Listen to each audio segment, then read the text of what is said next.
Cuma ayomimiz muborak bo'lsin. Aziz birodarlar, bizlar bugun usta akamizning oldiga keldik.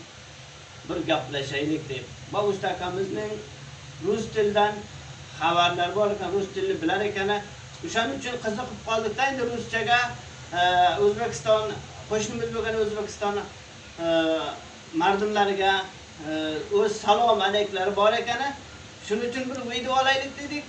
Usta aka, qo'shni O'zbekistonga salomlaringiz bo'lsa. Здравствуй, добрый день. Сегодня пятница, поздравляю всю узбекистанский народ. Сегодня пятница, новостанский народ. Поздравляем сегодня узбекистанский народ. Так, все нормально, я тоже очень хорошо, я работаю плотник. Иди в магазин, да? Аванский дервиш, ну посмотри, пожалуйста. Gaplarni eshitdingiz, usta akamizni rus tilida qanday gapiralar ekan.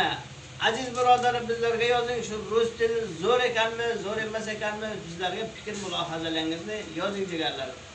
Juma kuningiz xayrli bo'lsin. Assalomu alaykum va rahmatullohi va barakatuh. Sog' bo'linglar.